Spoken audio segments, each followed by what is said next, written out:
ಅಧ್ಯಯನಶೀಲತೆಯಿಂದ ರೂಪುಗೊಳ್ಳುವ ಸಾಹಿತ್ಯ ಯುವ ಸಮುದಾಯಕ್ಕೆ ಆಧಾರ. ಅಧ್ಯಯನಶೀಲ ಸಾಹಿತ್ಯ ಸಮಾಜದಲ್ಲಿ ಉಳಿದುಕೊಳ್ಳುತ್ತದೆ ಎಂದು ಸಣ್ಣ ಕೈಗಾರಿಕಾ ಅಭಿವೃದ್ಧಿ ನಿಗಮದ ಅಧ್ಯಕ್ಷರು ಹಾಗೂ ಚಳ್ಳಕೆರೆ ಶಾಸಕರಾದ ಟಿ ರಘುಮೂರ್ತಿ ಅವರು ಹೇಳಿದರು.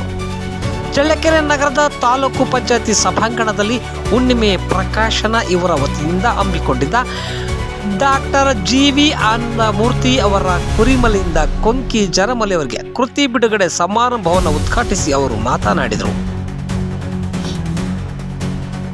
ಜಿ.ವಿ. ಆನಂದಮೂರ್ತಿ ಅವರು ಸುಮಾರು 10 ವರ್ಷಗಳ ಕಾಲ ಗೊಲ್ಲ ಸಮುದಾಯದ ಜನಜೀವನ ಪದ್ಧತಿಗಳನ್ನು ಅಧ್ಯಯನ ನಡೆಸಿ ಬರೆದಿರುವ ಕೃತಿ ಪ್ರತಿಯೊಬ್ಬ ಓದುಗರ ಮನ ತಲುಪಲಿ. ಗೊಲ್ಲರು ಮತ್ತು ಮ್ಯಾಸ ನಾಯಕರು ಆಚಾರ ಪದ್ಧತಿಗಳು ಮತ್ತು ಮನೆತನದ ಗುಡಿಕಟ್ಟೆ ದೇವರು ಅನುಸರಣೆಯಲ್ಲಿ ಹೋಲಿಕೆ ಇದೆ. ಗೊಲ್ಲರ ಹಟ್ಟಿಗಳಲ್ಲಿ ಮುಗ್ಧತೆ ಕಾಣುತ್ತೇವೆ. ದೇವತಾ ಆರಾಧನಾ ಪದ್ಧತಿಗಳು ನಂಬಿಕೆಯುಳ್ಳವರು. ಇಂತಹ ಕುರುಹುಗಳು ದಾಖಲೆಯಾಗಿ ಉಳಿಯುವಂತೆ ಸಾಹಿತ್ಯ ರಚನೆ ಆಗಬೇಕು ಎಂದು ಹೇಳಿದರು.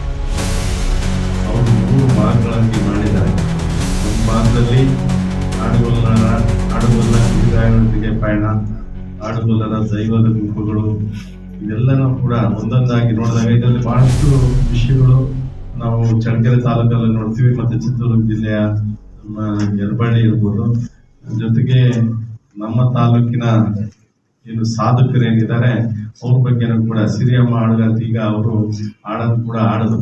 ಅವ್ರ ಪ್ರತಿಭೆ ಏನಿದೆ ಅಂತ ತೋರಿಸಿದ್ರು. ಜೊತೆಗೆ ಕೋಲಾಟದ ನರಸಪ್ಪ ಅವರು ಕೂಡ ಇಲ್ಲಿ ಅವ್ರ ಬಗ್ಗೆ ಅವ್ರು ಮಾಡಿದಂಥ ಸಾಧನೆ ಬಗ್ಗೆ ಅವರನ್ನು ಕೂಡ ಇಲ್ಲಿ ಪ್ರಸ್ತುತಪಡಿಸಿದ್ರು ಹಾಡಿನ ಮುಖಾಂತರ. ಇಂಥ ಎಲ್ಲ ವಿಷಯಗಳನ್ನ ಅವರು ಈ ಪುಸ್ತಕದಲ್ಲಿ ಬರೆದಿದ್ದಾರೆ. ಜೊತೆಗೆ ಏನು ನಮ್ಮ ಚಿತ್ರದುರ್ಗ ಜಿಲ್ಲೆ ಬೇರೆ ಬೇರೆ ಭಾಗದಲ್ಲಿ ಈಗ ಜಯಪ್ರಕಾಶ್ ಅವರು ಕೂಡ ಮಾತನಾಡಿದ ಸಂದರ್ಭದಲ್ಲಿ ಹೇಳಿದ್ರು, ಬುಡಕಟ್ಟು ಸಂಸ್ಕೃತಿಗಳು ಏನಿದೆ ಅದು ಬಹುಶಃ ನಮ್ಮ ನಾಯಕ ಸಮಾಜ ಇರ್ಬೋದು, ಬೇರೆ ಬೇರೆ ಸಮಾಜಗಳು ಬುಡಕಟ್ಟು ಸಂಸ್ಕೃತಿಯನ್ನು ಹೊಂದಿದಂಥವ್ರು ಬಹುಶಃ ಚಿತ್ರದುರ್ಗ ಜಿಲ್ಲೆಯಲ್ಲಿ ಬೇರೆ ಬೇರೆ ನಮ್ಮ ಬಳ್ಳಾರಿ ಜಿಲ್ಲೆಯಲ್ಲಿ ಇರ್ಬೋದು, ಬೇರೆ ಬೇರೆ ಕಡೆ ನಾವೆಲ್ಲ ಕಾಣ್ತಾ ಇದ್ದೀವಿ. ಖಂಡಿತವಾಗ್ಲೂ ಅವರ ಆಚರಣೆಗಳು ಮುಗ್ಧತೆಯಿಂದ ಕೂಡಿರುತ್ತದೆ. ಇಲ್ಲಿ ನಾವು ನೋಡಿದಾಗ ಗುಬ್ಬಗಳು, ನಾನು ಮಲ್ಲಿಕಾರ್ಜುನ ಅವ್ರಿಗೆ ಕೇಳ್ತಾ ಇದ್ದೆ, ಏನು ಗುಬ್ಬ ಅಂದ್ರೆ ಈಗ ಕಾಡುಗೊಲ್ಲರ ದೈವದ ಗುಬ್ಬಗಳು.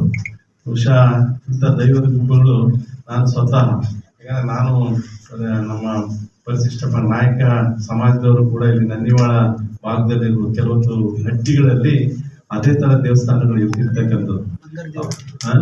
ಬಂಗಾರ ದೇವರ ಹಟ್ಟಿದೆ ನಮ್ಮಲ್ಲಿ ಕೂಡ. ನಾನು ನಮ್ಮ ಮನೆ ದೇವರು ಕಾನಮಣಗಿ, ಕೂಡ್ಲಿಗಿ ತಾಲೂಕಿನ ಕಾನಮಣಗ ಅಂತ ಹೇಳಿ ಅಲ್ಲಿನೂ ಕೂಡ ಇದೇ ತರ ದೇವರು ನಮ್ಮ ಓಬಳೇಶ್ವರ ದೇವರು.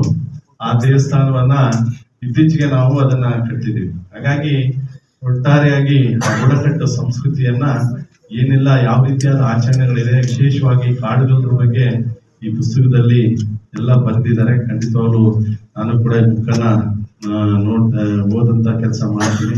ವಿಶೇಷವಾಗಿ ಈ ಬುಕ್ಕನ್ನ ಬರಲಿಕ್ಕೆ ನಮ್ಮ ನಿಸರ್ಗ ಗೋವಿಂದರಾಜ್ ಅವರು ಛಾಯಾಗ್ರಾಹಕರು, ಜೊತೆಗೆ ಸಾಹಿತ್ಯ ಬಗ್ಗೆ ಬಹಳಷ್ಟು ಆಸಕ್ತಿಯನ್ನು ಹೊಂದಿದವರು. ನಮ್ಮ PDO ಡಾಕ್ಟರ್ ಯಾವಾಗಪ್ಪ ಹೌದಾ ಎಲ್ಲ, ಮತ್ತೆ ಅವ್ರ ಜೊತೆಗೆ ಬೇರೆಯವರೆಲ್ಲ ಸೇರಿ ಆನಂದಮೂರ್ತಿ ಅವ್ರ 10 ವರ್ಷ ತಗೊಂಡ್ರ ನೀವು? 10 ವರ್ಷದಿಂದ ಅಧ್ಯಯನ ಮಾಡಿದ್ರಿ. 10 ವರ್ಷ ಇದನ್ನ ಸಂಚರಿಸಿ ಬೇರೆ ಬೇರೆ ಭಾಗದಲ್ಲಿ ಇಡೀ ಕರ್ನಾಟಕ ರಾಜ್ಯದಲ್ಲಿ ಕಾಡುಗೊಲ್ಲರು ಎಲ್ಲಿ ವಾಸ ಮಾಡ್ತಾ ಇದ್ದಾರೆ ಅಲ್ಲೆಲ್ಲನೂ ಕೂಡ ಹೋಗಿ ಒಂದು ಪಯಣವನ್ನ ಮಾಡಿ ಬುಕ್ಕನ್ನ ಬರೀಲಿಕ್ಕೆ ಎಲ್ಲ ಅಧ್ಯಯನ ಮಾಡಾದ್ಮೇಲೆ ಅವರು ಬರೆದಿದ್ದಾರೆ. ಖಂಡಿತವಾಗ್ಲೂ ಇದೊಂದು ಉಪಯುಕ್ತವಾದ ಮತ್ತು ಸಾಹಿತಿಗಳಿಗೆ ಇತಿಹಾಸವನ್ನ ತಿಳಿದುಕೊಳ್ಳಲಿಕ್ಕೆ ಒಂದು ಮಾರ್ಗ. ಜೊತೆಗೆ ಒಂದು ಜನಾಂಗದ ಬಗ್ಗೆ, ಜನಾಂಗದವ್ರು ನಾವೇನು ನಮ್ಮ ಪೂರ್ವಾಶ್ರಮ ಏನಿದೆ